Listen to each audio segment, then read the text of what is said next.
Good evening, good afternoon, wherever you find yourself in this weird, wild, wacky world of ours. Welcome to the exciting installment today. Edessa, shit, fuck, abort. There we go. Edessa the Dark Crusade Season 2. That was smooth. Shut up.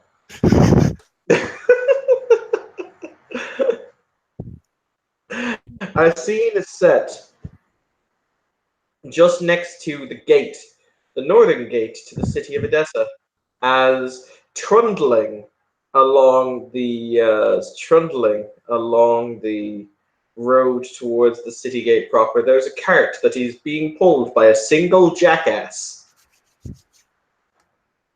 There is raucous singing that is coming from the coach driver, who bobs back and forth with a stein in one hand. I think that I've encapsulated you rather well. Yes, he's also swaying side to side. What kind of song is he singing?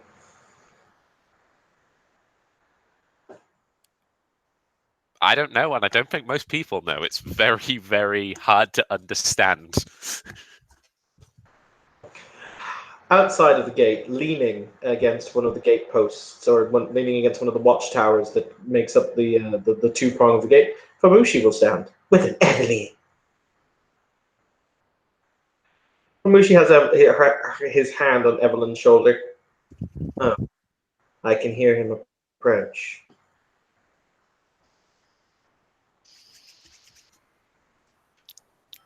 I would have thought that was some kind of animal.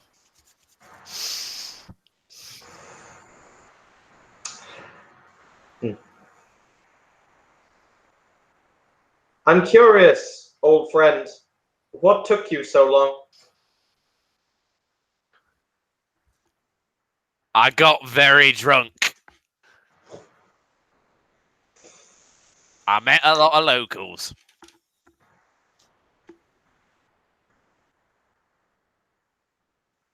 And? I enjoyed their company. For longer than I should have. Famushi kind of walks forward. Obviously, you know that he's blind, so he walks forward and he kind of opens his arms.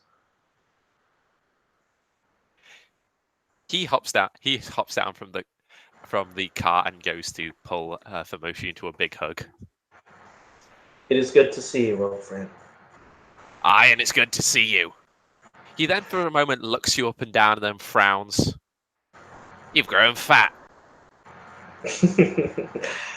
I don't believe that's possible. And anyway, I stand next to you. Maybe I just don't remember you well. Then again, I'm very drunk. It's fine. Allow me to introduce you to Lady Evelyn of Clan Malkavian, who's been a very staunch friend to us here in Edessa.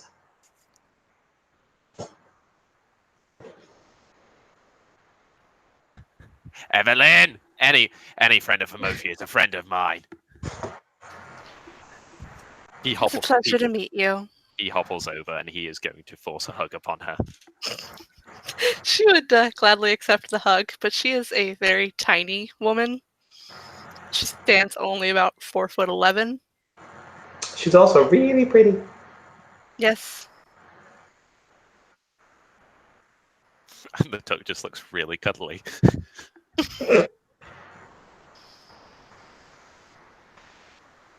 For the record, from the back of his cart, you hear a rather interesting buzzing noise. I'm not hearing things, am I? Nope, you definitely hear them. One moment. Shut up back there!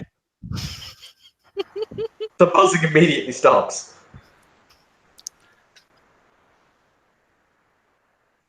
Easy. Nice.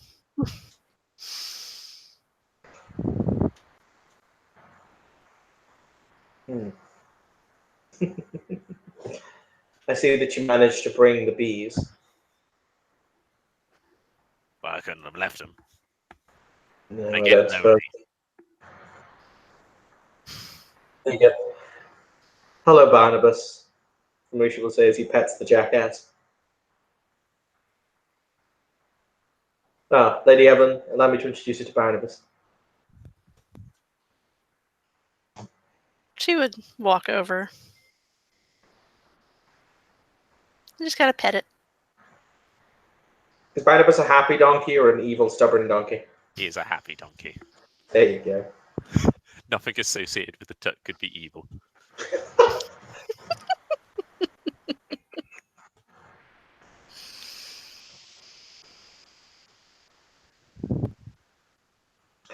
So, you've come a long way. How does a decent meal sound? That sounds fabulous. How about we get in the city before I piss myself? I know that's a physical impossibility, but point still stands. Very well. They will segue into the city and they'll find their way to a very raucous kind of, tavern where there's much laughter and the playing of music. The Tuck is in his element. And Evelyn is out of hers.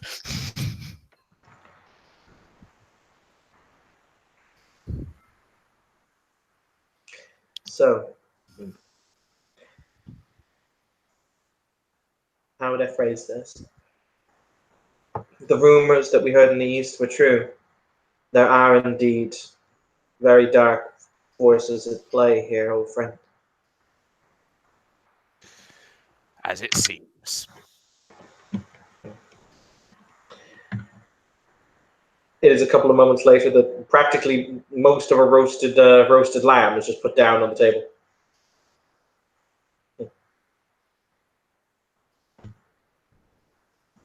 When asked if the Tuck wanted greens, the response was no. That was correct. But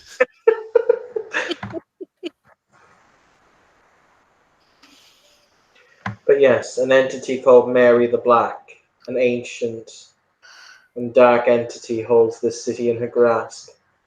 So we were right to return.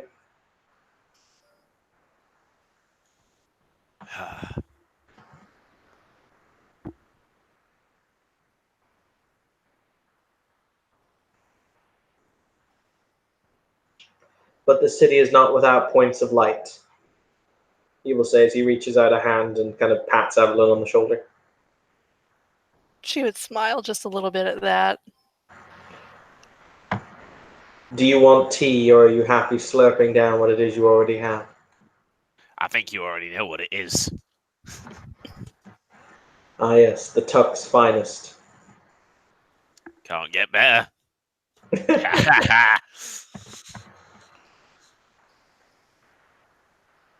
I've met with several members of our clan. They're good people. I think that they'll help in this matter. I'm glad to hear. He smiles as he cuts a very small portion of meat for himself and just puts it on a plate. On a side note, all three of us here have the eat food merit. Yay! Or as it's called in Dark Ages, deceptive eating. Does deceptive eating actually let you eat the food? Yes. Okay. The Tuck will not cut himself a modest portion. Is the Tuck's point of view, the ribs are mine? Yes. Baby back, baby back, baby back, baby back, yes. Evelyn would take a rather small portion. You're not hungry, you two. Compared to you, friend, not at all. He does look down at himself and he looks back up and just breaks out into a roarous laugh. Oh, I've missed you. This reminds me of that. What was it? It was some kind of ale house that they had just outside Bombay when you decided it would be an excellent idea to tell the man swallowing the sword that you were amazed that a straight man could do that for a living. And I ended up having to fight off several of that said individual's close friends and family members. I had to see how close you'd stick to your words. Mm-hmm. And Evelyn at that would just look extremely confused. Well, you see, lady listener, when two men love each other very much, I believe in the modern era we refer to it as buggery. That's the official term of the church, isn't it? I believe so.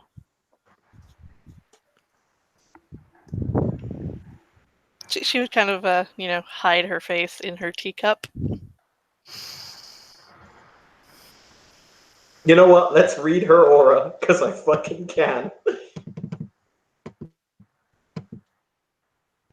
What level of Allspikes does the Tuck possess? 2. So he can also read auras. Would you like to read her aura for the embarrassment and the hilarity thereof? Of course. God. Absolutely. So you roll your charisma or your perception plus empathy. For you, it's difficulty 8. Or for you, it's difficulty 6, rather. Because it's difficulty 8 minus your level of Allspikes. I have 6 successes. No, Jesus, he sees everything. Yep. We're just gonna wait for the. Oh shit! I rolled it in the Darkness in Dublin form. Well, no. Oops. We can all see it. It's there. It exists. It's fine. I'm not in the Edessa one. Oh shit! Give me like 20 seconds. In the meantime, I'll just use the Darkness in Dublin one.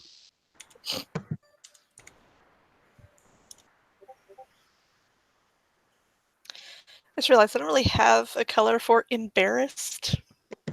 You can make one up. Oops, I'm missing a dice there. 4 successes there. Oh dear. We both lay you bare. So I'm just whatever color embarrassed would be. That is the overwhelming color, and there's also a lot of white. What's white again? Innocent. Oh god. Okay. Oh, that's precious. Not much of that these days. What? Innocent or embarrassment? Innocence. Hmm. Now that I think about it, there's never been much of that. There's always been an incredible amount of embarrassment, though, particularly when you're around, old friend. I may have that effect. And upon realizing that they've just read her aura, she would further just bury her face further into the teacup.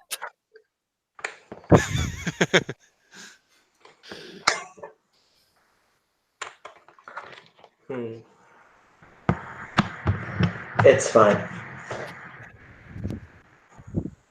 So how does that? Oh, you continue. I was going to say you continue. No, you So continue. I was going to change topics. Yeah, no, change topics. So how does our clan fare then? All in all, not bad, all things told. The usurpers are unfortunately here as well, but they haven't managed to get their fangs into all of us.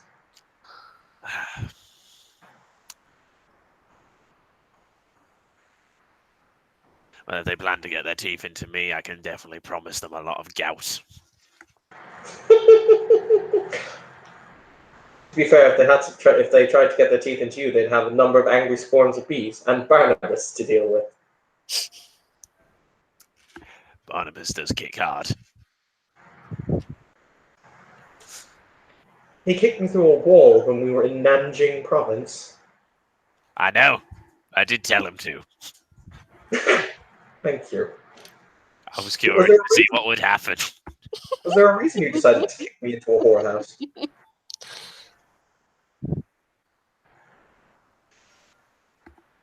Dan, there's the embarrassment again. Well, I want to see how your righteous self would act. I'm not a monk, you know. I know. That's what I'm here for. I'm not a very good one. Mind you. No. But I'm a fun one. Yes. And she actually does have hoods on all of her gowns. The hood would be pulled as tightly over her face as she can possibly get it. I think that we may have embarrassed her. That wasn't very hard. No. What do you expect from a virgin? Did you say that in character? No. Oh. There you go. Surely, Lady Evelyn, would you rather us not speak on such topics? No. It's fine. I'll sit here and drink my tea.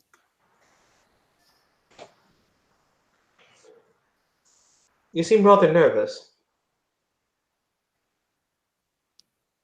It's just simply not a topic that comes up often. And yeah, it comes in less than 5 minutes after me walking in. I would argue with him it comes up rather often. Oh dear. It's not normally my fault. If it helps, he says that dripping with sarcasm.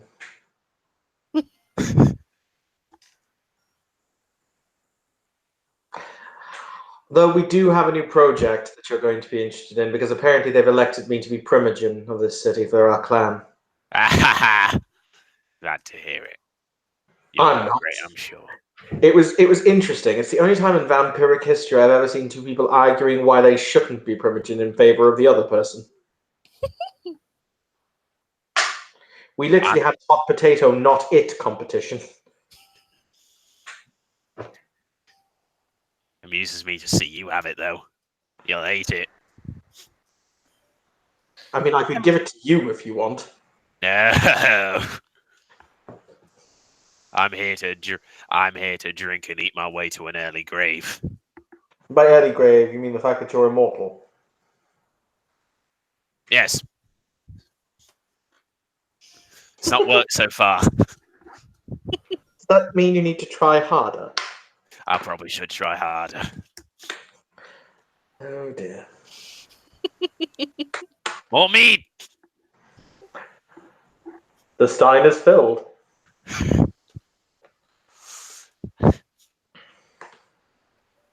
Oh dear, oh dear, oh dear.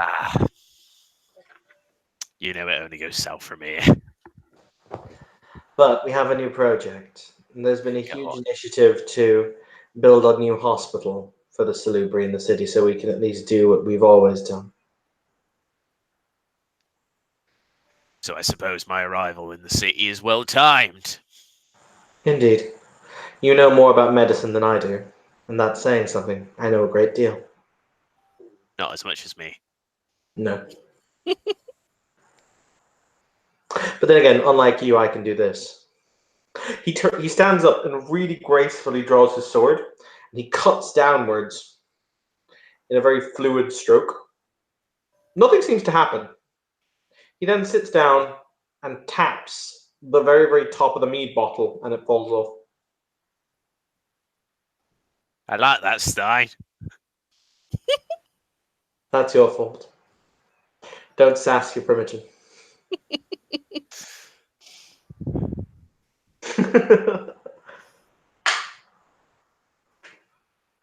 Also, people have taken to calling me Lord Famushi. I don't know how to feel about this. I'm Can they not. stop? No, I know you're not.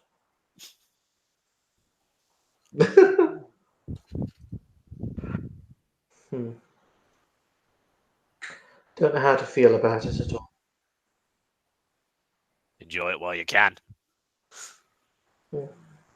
I have no interest in ruling over people. I'm merely here in order to safeguard the smiles of people who don't deserve the fate that they've been handed. Same as all of us, I guess. Except for you, who's here to eat and drink yourself into an early grave. People seem to enjoy it. I do wish you luck with that task. Are you saying you'd like the Tuck dead? Of course not. But as it's what he wishes, why not wish him luck in his task? I like this one. I thought you would.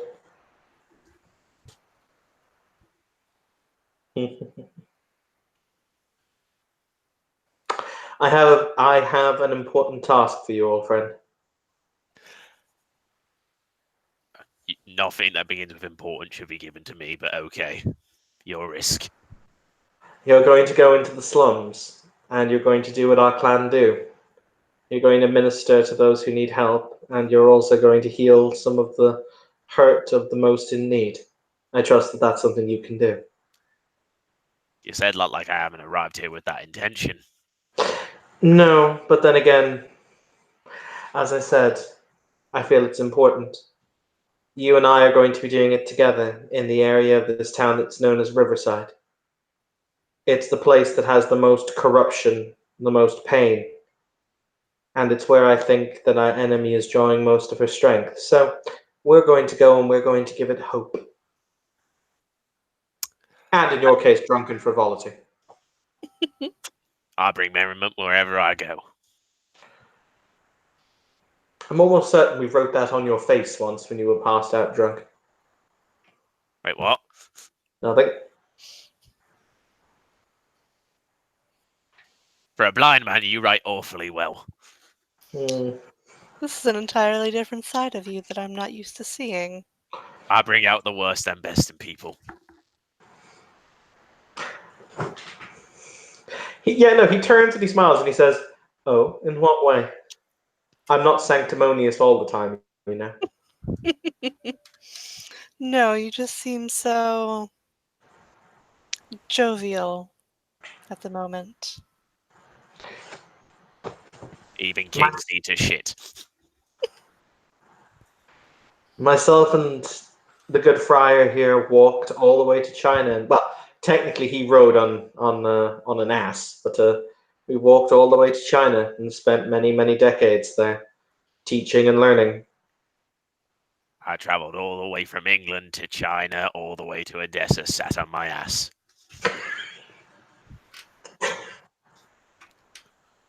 What did I name your ass again? Barnabas. Barnabas. Barnabas is one hell of an ass.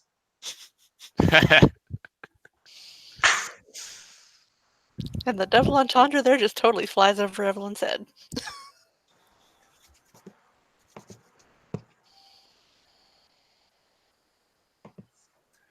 But no, nothing quite brings joy to a place that's rather lacking in hope than a drunken friar making a fool of himself. As I said, this city has been drowning in its own bile for far too long.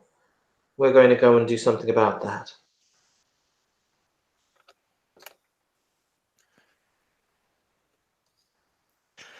And I'll be glad to help. Good. Good. You're a man of numbers and a man of letters, aren't you? I am. Bit slow, but I'm good with them.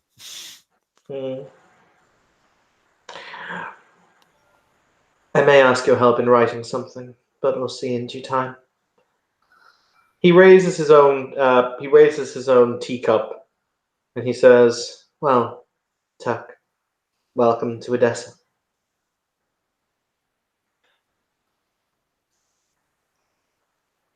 I'm glad to be here.